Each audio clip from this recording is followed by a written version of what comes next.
Welcome back guys, Slybacon here. So we've got some new patch notes for the upcoming Wood Elf DLC. So this is patch notes number 5, I believe it is.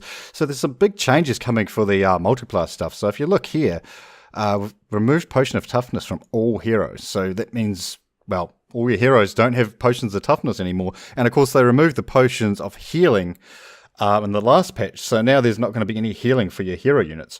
From this, I mean obviously without being able to test it, obviously your lords still have potions of toughness, but obviously your heroes don't. So that's for, you know, your Gorbles and all that type of stuff. So remove the potion of healing from those guys, potion of healing and potion of toughness from those guys in the last couple of patches. Makes the hero units quite a bit weaker. So along with the removal of the potion of toughness from all heroes, so you still have it on your lords, but if you actually scroll back up here a wee bit, potion of toughness maximum health replenishment has been reduced by 50%. So even on the lords that you can actually use it with, obviously it's not going to be as effective as what it once was. So they're really trying to get rid of, I guess, the ability for lords and heroes to actually replenish health, which is a big change. It's really going to impact on multiplayer quite a bit. Most large flying units have an increased projectile hitbox, which means it's going to be easier to shoot flying units when they're in the air. Now, I don't actually see it in here, but they're also putting in a change where if your flying units land, initially it indicate, I think it started an 8-second timer.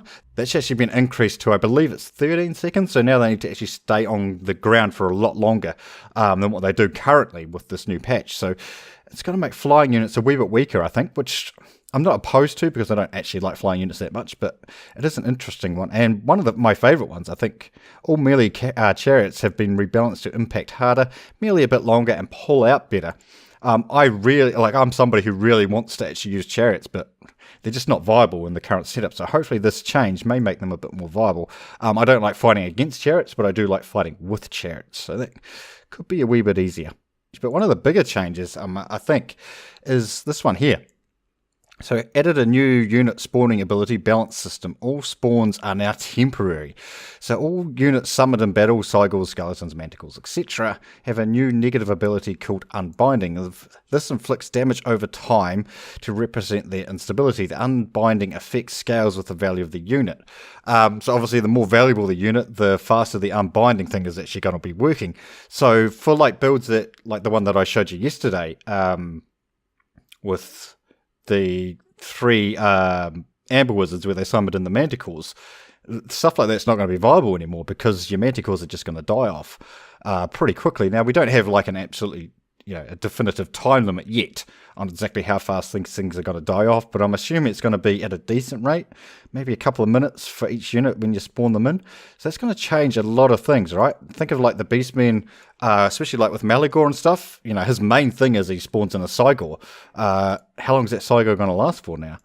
We don't know, but how long is it going to last for? I'm assuming it's not going to be forever. And obviously, their real strength for those type of units, and even the Amber Wizard as well, came from the ability to spawn in additional units into the battlefield. So there's going to be a lot of changes with builds and stuff coming up for multiplayer. Now, in the other one, this one was probably well needed. Squigs Go Wild. So removed the Unbreakable from the Squigs and causes fear attributes. So they're now gone. So they're not unbreakable and they don't cause fear anymore.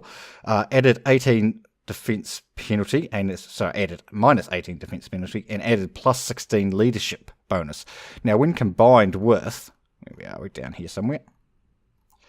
When combined with the Squig Herd's speed is now reduced from 70 to 58, they've removed Vanguard deployment and reduces their mass.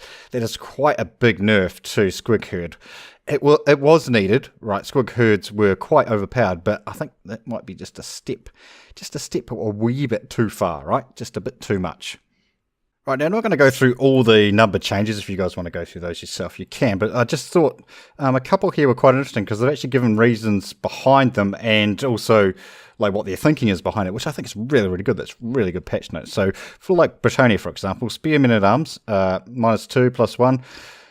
These and the corresponding Empire Spearmen changes aim at making them weaker against infantry while retaining their anti-large efficiency, which is very good. Like down here, both Ungor Spear units were inconsistent in attack speeds and required animation and entity tweaks. They now equal their corresponding Empire units in both combat strength and cost, while Primal Fury gives them an edge in speed. Down here, Razor Gore, obviously this cost has been reduced. Razorgore have been rebalanced to fit the lower price point. A contextual example, with a bit of luck, they can defeat a unit of great swords in 3 charges while a unit of crossbowmen is firing at them, and just have enough HP left to also defeat the crossbow unit. Now, there's a couple more like that.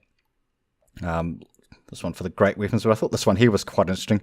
Kolick and Shagos can now convincingly defeat 1 Demigryph Halberg, 2 Reichsguard, or 5 to 6 Squig herds. They are still not cost effective against spearmen, but the tail attacks help against great swarms.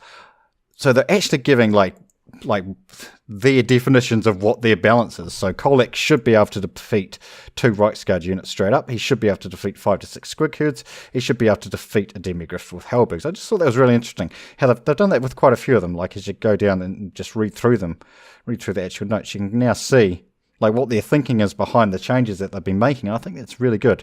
I'd love to see more patch notes like this where they're actually giving us reasons behind their changes and also their like thinking of how they're actually trying to balance things out. Obviously ideal scenarios, these type of things, like if Kolick was 1v1 versus 2 Reichsguard, he should win, but that's not going to happen very often in an actual battle. But I just thought it was really interesting how they've like worded it and how they've given us like their definitions of how they're trying to balance things and why they're doing it and all that type of stuff. So I thought that was really good.